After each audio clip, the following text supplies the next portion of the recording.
Hello, welcome to the Wolfguard Zone, where we help guide business owners to good IT decisions. I'm Chris Kimball with Wolfguard IT in Bozeman, Montana, and today our topic is 6 must-haves for any business backup.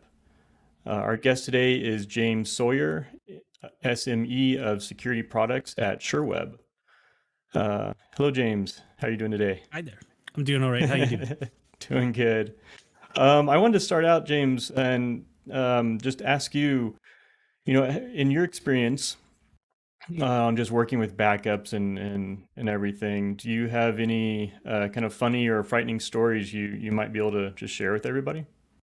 Well, I kind of got one of each. One is a personal funny story, and the other is a general news story that some people may or may not have heard about. So, my own personal story: when I first started working with security products and learning how to demo them, we was working with one of the backup products. And just because I was trying to run tests and demos and whatnot, I actually backed up my own personal machine. And it was very fortunate because within about a week of me creating that backup, my hard drive failed and I had to replace Oh, my wow. hard drive. All that data would have been lost. But just because of that Hmm. timing, luckily I had my stuff in place and I've been backing up ever since.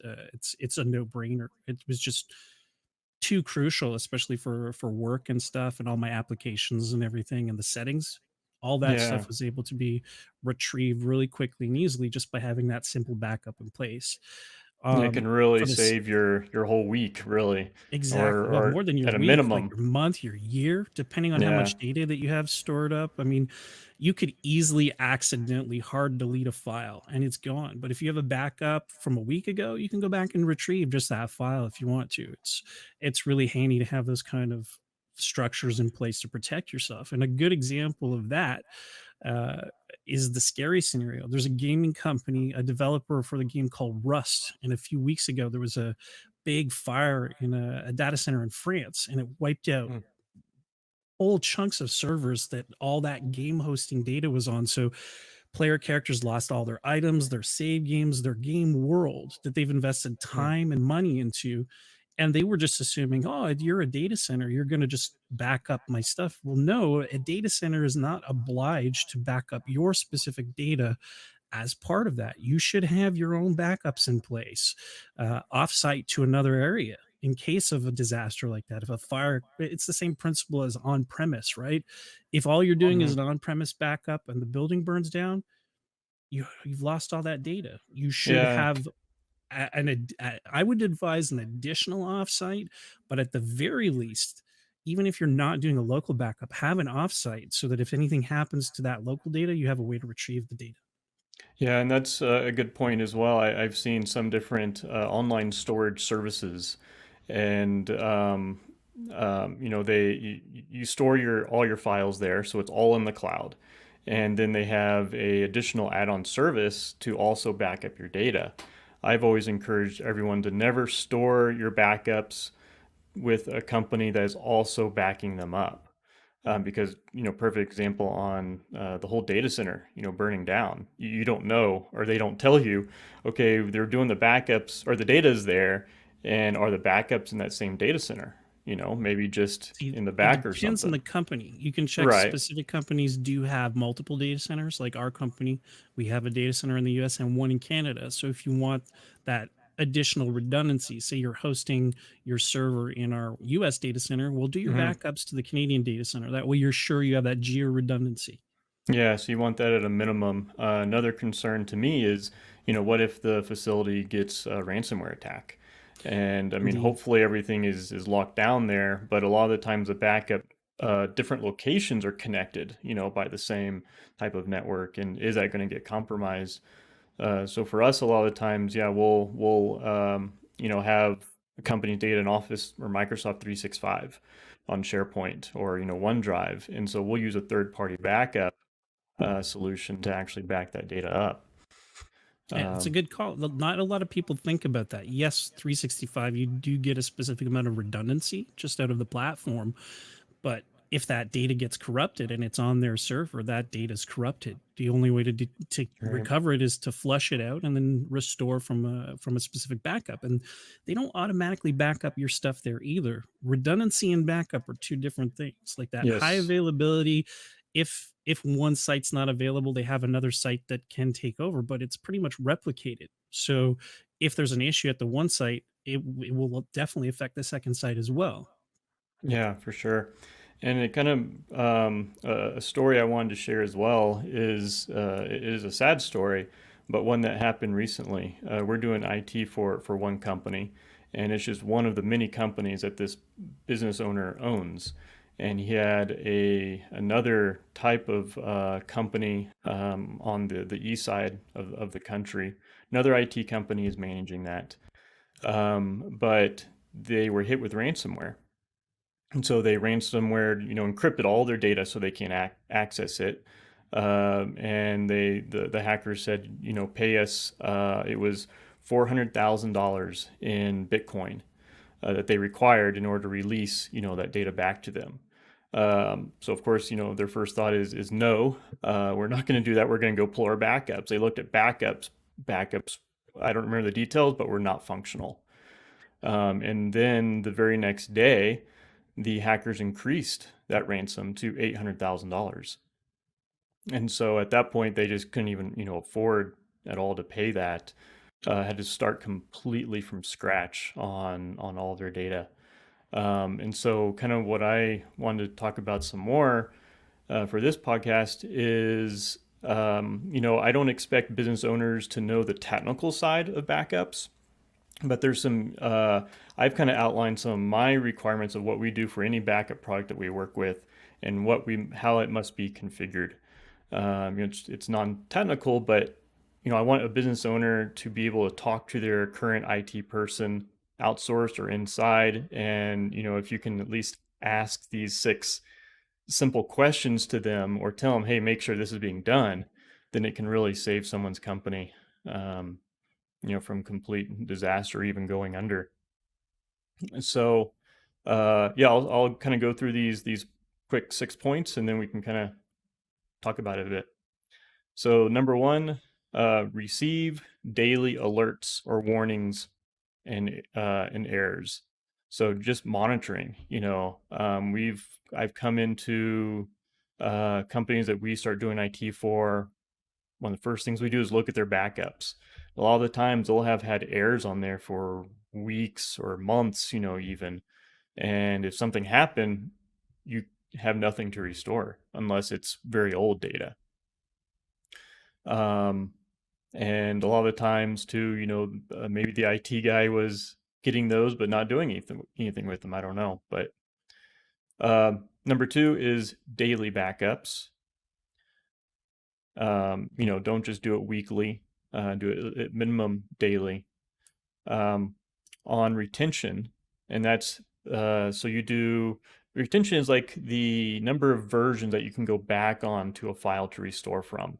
So say you create a file and then you gets backed up. Then you make a change to that file the next day, and that change gets backed up, and you can restore across history of different versions of that file. But if a file gets corrupt at some point, you want to be able to restore previous to that corruption. Yeah, And what I especially, tend to what I yeah, tend go to ahead. advise for the retention period is to go with like your daily for the full week, and then also do. And it doesn't have to be a full snapshot. It depends on the product you're using. But if you use one that Mhm. does incremental syncs instead, you have that one large backup file, and it's just doing the incremental changes. So you could do 7 daily, 4 weekly, and then 6 monthly, and you're kind of covering your bases. So once your first week's done, well, you have that week's worth snapshot more or less, and then the same thing when you hit that monthly, you have that month version snapshot that you can refer back to as well. So that's more where I would position it, would be going more down that road, but definitely for sure daily. But I would also recommend maybe like a once weekly and a once monthly for 6 months. Yeah, and if you look at the amount of time ransomware can sit on a computer before it actually encrypts, the average is 6 months. So we always recommend for on just overall retention time frame to it to back up at least or have your retention set at a minimum of 6 months. Yeah. Yeah. Um, Number four is one that's probably the least done, and that is to verify what is being backed up. Again, we've come into a new company where, yes, they have backups and it's working, but then we look at everything that's being backed up, and at some point, additional files were added in a different location, and those were not selected to be backed up. So it could just be maybe once a year that you do that, but it's also very important.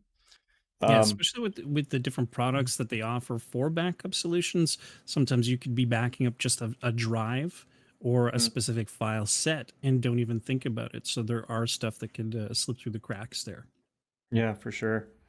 Another one that I find that is quite common is people will be backing up to a local USB hard drive or another device in their office. Usually something where staff have to change out a hard drive or manually take something off site. Some type of interaction and relying on humans. Humans are not perfect. What if that person was sick or just forgot? They're busy and they don't swap that out. It could be catastrophic. Or what if you're carrying that and you drop it and destroys the hard drive? So backing up to the cloud is my fifth step. I have to agree with you there. Like I'm a firm believer in the cloud, and again, it takes care of that whole offsite aspect.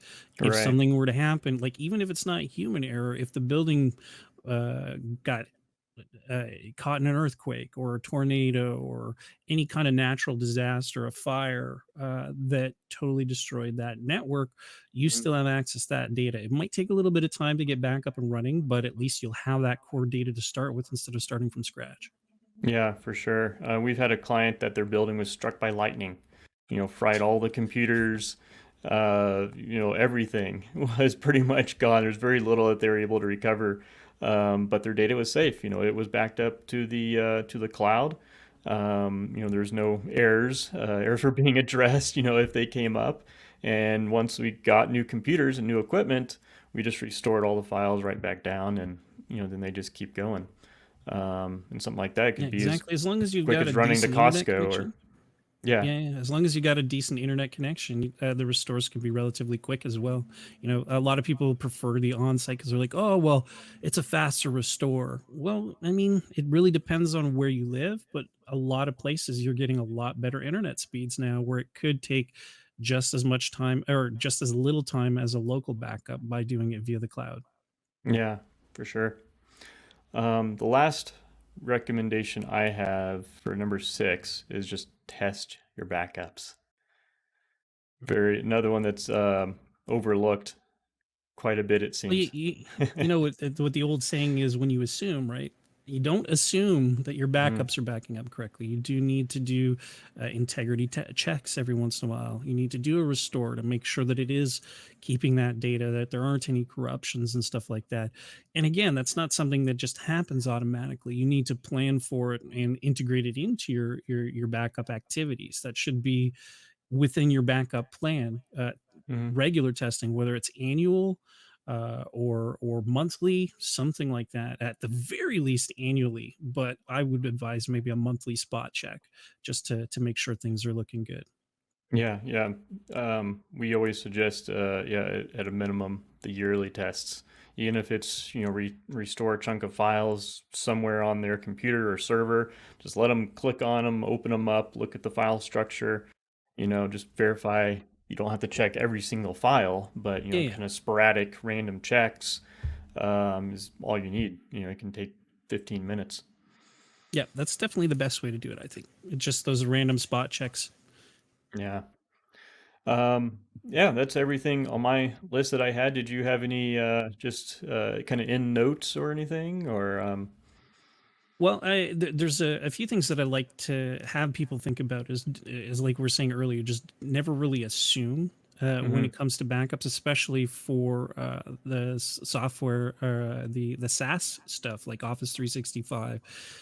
There are products out there that you can back up stuff, and it definitely makes not just from a disaster standpoint, but just from a functional standpoint. You have end users who could accidentally delete a bunch of files, and if you haven't put any backups in place, those files are lost. A lot of backup platforms give you a console that you can just access, find the folder or files that you want, click restore, have it sent through. or even more advanced functionality. Say you have an employee that leaves and you want to transfer some of their messages to another one, but not all of them. Well, you could selectively pull messages and copy them over, selectively pull files from their OneDrive and shift them over to another user, things of that nature. Or even from a migration standpoint, if somebody is merging to Office 365 accounts, I don't know if you had a lot of experience with migrations, but before doing Hmm. security, I was doing a lot of migrations. And in a case where there's two tenants merging, you can only have the live domain existing on one platform at a time.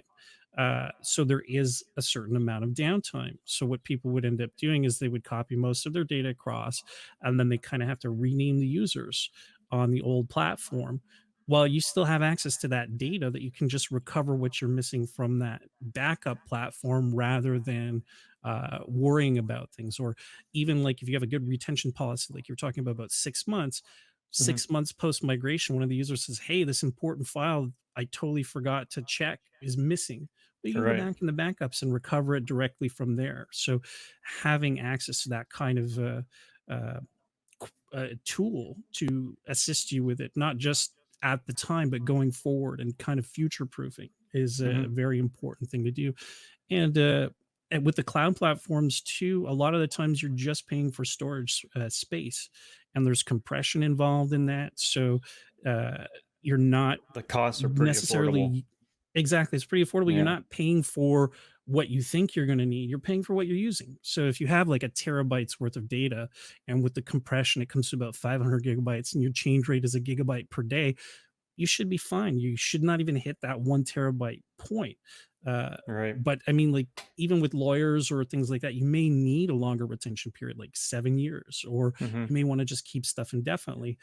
There's a great security in knowing that even if I put it indefinite, you guys have storage on the back end. You're continually putting all that stuff in the back end. I don't have to worry about it. My data is going to be safe. Right. Yeah, and I think one if I would to recommend just one thing to more people or business owners is just have a discussion with your IT person, if it's internal or outsource, and ask them very basic questions, but have that discussion. How are you backing up my data? Are you sure you're backing up everything that should be? How do you know that there's no errors? Yeah, And when was the last time we tested? Just having that simple discussion can go a long way to making you have a much better day. definitely. Definitely. Yeah. All right. Very good. Well, yeah, I appreciate you coming on with us, James, and talking about backups today. You have a good day, and everyone, thank you for watching. It was my pleasure. Have a great day, everybody. Take care. Bye.